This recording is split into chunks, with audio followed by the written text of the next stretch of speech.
Have you ever been on a hike and heard a noise off into the distance and thought to yourself, oh my God, that is a bear coming to rip my face off? If you have had that thought, you are not alone. And today I want to talk about fear in the backcountry and how we can navigate fear in the backcountry, especially when it comes to bears and other wildlife. Recently, I received this message from a viewer, and she wrote, "Every time I go on a hike, I'm terrified that I'm going to be attacked by a bear.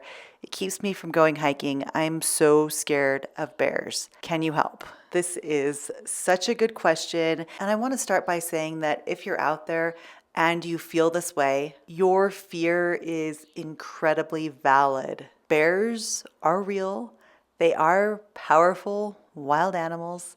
They are predators. We are hiking in their backyard, and the thought of a bear encounter or any wildlife encounter can be terrifying. We've all seen the videos, we've all read the stories, and our instincts are wired to survive. This is basic evolutionary fight, flight, or freeze. And I would never want to minimize anyone's fears or make anyone feel like their fear isn't real, because it is. I will tell you the one thing that I do tend to be a little bit nervous about when I'm in the backcountry. It's not bears, but it's actually mountain lions. And I was especially nervous about mountain lions when my kids were little, because I wanted them to be able to roam a little bit and to have some space to hike and to play on the trail and in the mountains.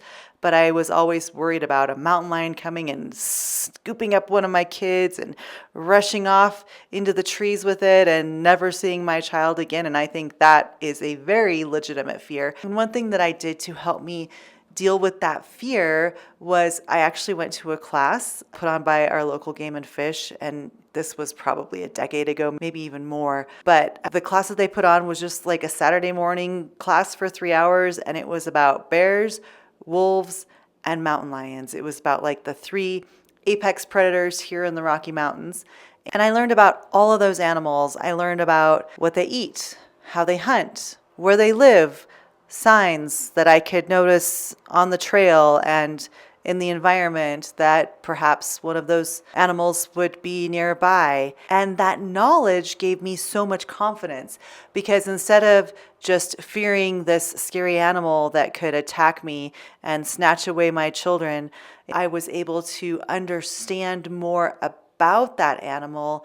And the more knowledge that I had, the more empowered I felt. And it really helped me have a lot of peace and comfort when I was out on the trails and when I was camping with my family. And that's the thing about fear. It's good to be a little bit scared, but it's not good to be so scared that that fear keeps you inside and keeps you from going out and having a really amazing adventure. So here's 3 things that I recommend doing to really help with this fear of bears and potentially other wild animals. First, education. I talked about this a little bit earlier, but education is really your first line of defense. Take some time to learn about the specific animals in the areas where you tend to hike. What are their behaviors? What are proper protocols if you do encounter that animal? And then carry the right tools. I'm a huge fan of bear spray.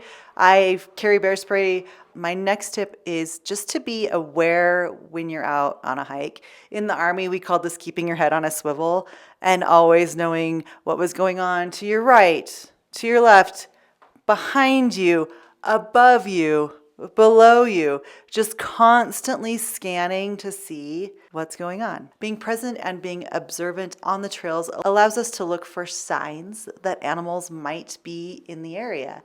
We can look for tracks, we can look for scat, we can look for markings on trees. And those things tell us a story, and that story isn't meant to scare us, but it's a story just reminding us that we're sharing the wilderness with these wild animals. Totally makes sense, right? The other thing that is good to do is if you're feeling pretty nervous about wild animals, you can just call whatever agency manages that land where you're going to be recreating. So maybe it's the Bureau of Land Management here in the US, maybe it's the US Forest Service, maybe it's a state park or even a national park.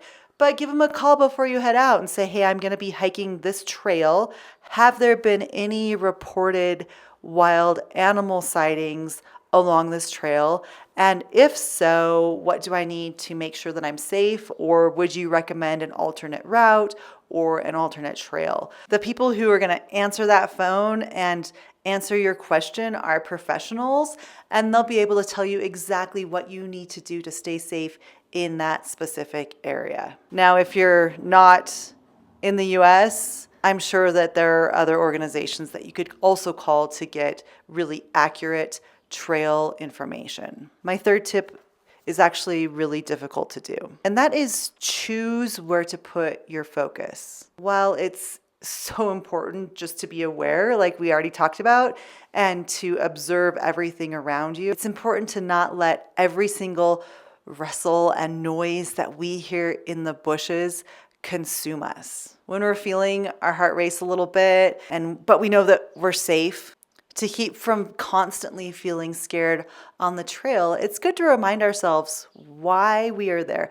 Why are you on this hike in the first place? Why are you going camping? Why are you backpacking? What do you hope to get out of the experience? What is your goal? Is it just to enjoy a beautiful landscape?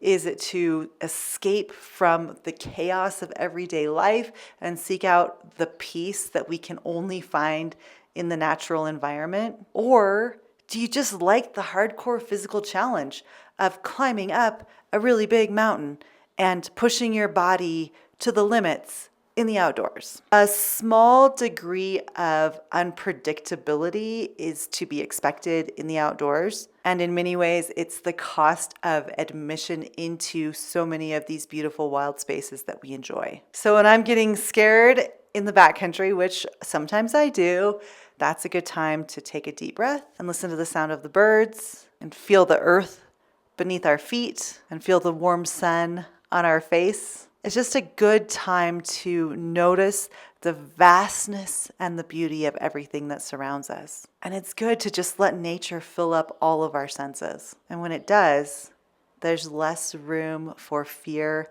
and anxiety. So if you're struggling, feeling a little bit nervous and fearful about a potential but not likely wildlife encounter, you're not alone. Your fears are valid and they're fair. And thank you to whoever sent this question for sharing your vulnerability with me and with you out there. It's okay to be scared, but don't let that fear keep the magic of the trails from you. Hey, thanks so much for hanging out with me today. If you have a question that you'd like me to answer right here on the show, head to our website, hikelikewoman.com, and fill out our little question form. Thanks so much. I'll catch you next time.